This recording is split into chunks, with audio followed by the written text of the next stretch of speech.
Welcome to Team O'Neill. I'm Chris. I'm joined here by the founder of the rally school, Tim O'Neill, and we wanted to take a chance to do some breaking down the rallies. We've had a few events the last few months and we've learned a lot, mainly through some failures, a few successes, and we wanted to take a chance to really work with you guys and teach you everything that we learned so that maybe one day if you guys ever get out on a rally stage, you'll be a little bit better than we were, hopefully, some of these last few events. So for this video, what we're gonna do is we're gonna break down a little bit of poor mechanical understanding, and that was mainly on my part, not understanding my car and what ended up happening. So Tim, I'm gonna show you a clip, and I wanna get some of your reactions of what I did here, and then it ended up with me breaking my axles. Supposed to be good ones. Not today. Wanted to maybe see what you see in my driving and get some of your input and thoughts. What can we do to fix this problem? Right, so we'll pull this up. You could buy stronger struts, or you could learn what breaks them and why. So this is Olympus Rally here a few months ago, and it was very rainy, and we're in the car. We've done a mile or two on the stage, and this is kind of where we pick things up here. And this was pretty rough, and because the roads had been washed out, and this spring was a lot of snow out west, I think, and the roads washed out, and they fixed them with really rough material, and they used what was there, which was clay. So you got clay and rough material, and it was plus you're further down in the start order, so it was pretty rough. So here's Martin and I, and we're coming into a left three. So this is the first part of this stage. I shifted down. My revs are way up in the middle of the corner. Oh, you're revving it a lot. See, the turbo engine, you're better off not revving it so hard. Usually a rookie, there we go. Now you got it in the right gear, the correct gear.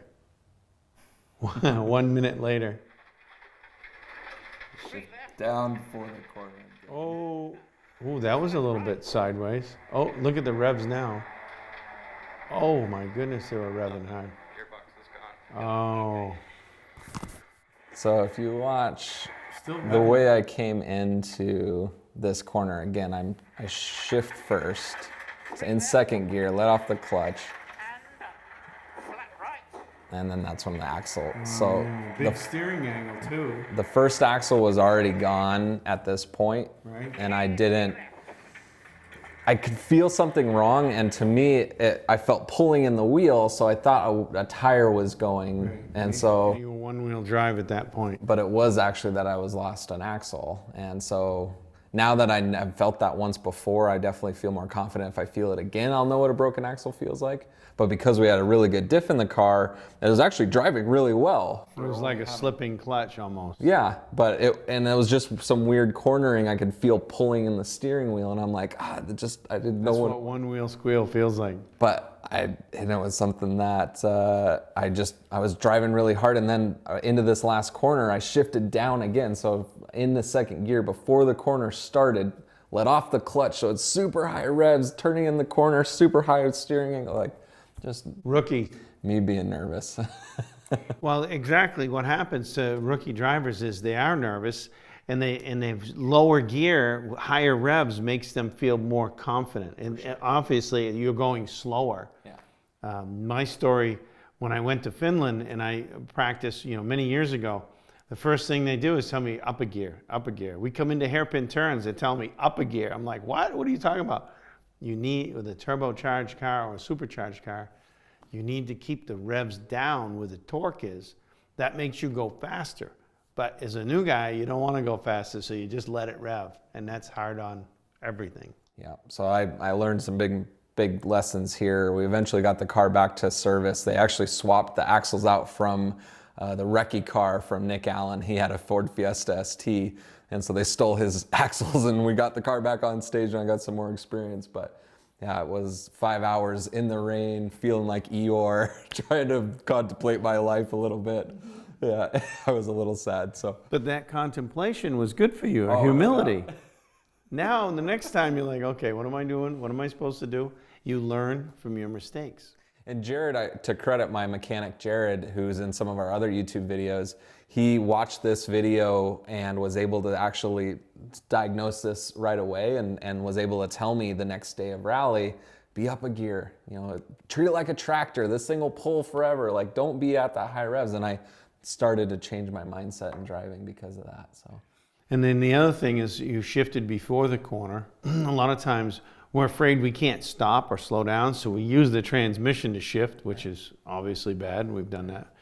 But it's good that Jared is also a driving instructor. Your mechanic is also a driving instructor, so we can watch a video and diagnose it right away, because there's a lot of people that don't have video or don't have somebody around to tell them, and they don't know what went wrong, and they can't fix their mistake because they don't have evidence of it.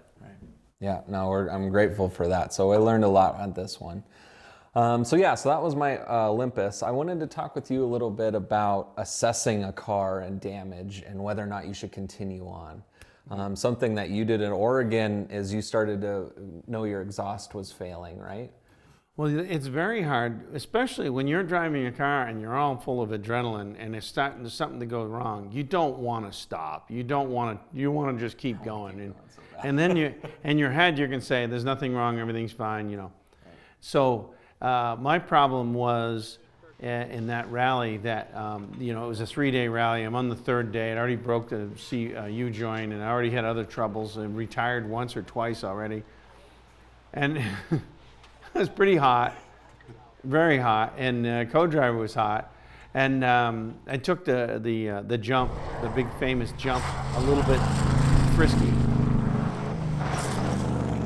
Not too bad, but I was pretty hard on the car, and I could hear the exhaust really starting to get loud. And I knew from before that the way my exhaust on a V8 American Motors with 2 bolts and a gasket wasn't really the right fix. And we'd found that it loosened up over time. So I kind of knew after I got near the end of the stage and exhaust was really loud. And I know that exhaust, when it leaks, it blows out sideways and it leaks, and it can point at clutch lines, brake lines, fuel lines, things that will catch on fire if you continue driving it. So it was really at the end of the stage when I was taking off my helmet and I could really hear how loud it was. I decided it wasn't a good idea to continue on, so we just went back to service. And then besides, I'd done most of the rally, but I had a sense that if I kept going, the car would catch on fire. That's awesome. So not only because you've built the car, you knew that, just with your background too as a mechanic, you understand cars to the point of like, those are the sounds that change, those are the feelings that change, and those are the things you have to stop for versus the things that maybe you could keep going for, right? Right, and I teach people a lot about, like, on your coolant. If you have a leak in your coolant and your fluid antifreeze coolant runs out, you have to stop the car. But how do you know that? Well, you turn your heat on, and if you don't have heat on your heater when it's on hot, you don't have coolant, you need to stop. That's an indication. If you turn your heater on hot and it's still cold and your temperature gauge reads normal, you got to stop because you don't have any water in your engine to signal the temperature gauge that there's something wrong. That's a good tip for anyone driving, I guess. Right? That's amazing. So where if you all of a sudden you're in traffic and your engine's hot and you turn on your heat and you've got heat and your temperature starts to drop, then it's a cooling fan problem and you need to keep moving, either fix your fan or get above 30 miles an hour when the airflow coming into your engine will cool it down and you don't need a fan at that point. So that's an example of, do I drive it or do I stop it? And you can use that on a regular road. Everybody needs to know that because you could be in a situation where there's no place to stop, and stopping is going to make it worse because now the temperature's going to... Sometimes when the cooling fan is a problem and you have heat, keep moving. Interesting. If you have no heat on a hot, stop and fix the coolant leak because you're running out of water and you will ruin your engine and you're done if you do that. That's just another example of what we teach people in our vehicle maintenance and vehicle expedient auto, what do I call it? Field expedient auto repair, the MacGyver fixes. Yeah. And knowing more about cars and understanding how systems work really help a lot. Interesting. So yeah, so that's what I'm learning a lot while I drive, and every time we get to break down a rally, I have another experience of something else that broke that I get to learn from. But I appreciate the opportunity to keep learning and the humility to know that most of it's usually my fault still. So yeah, we just keep that as a focus and a mindset. But yeah, so thank you guys for joining us for this video. If you guys have any questions, please join us in the comments. Please join us also. We're going to do a few more videos on the same kind of subject. So look forward to those soon, and we look forward to hearing from you. Thanks, guys.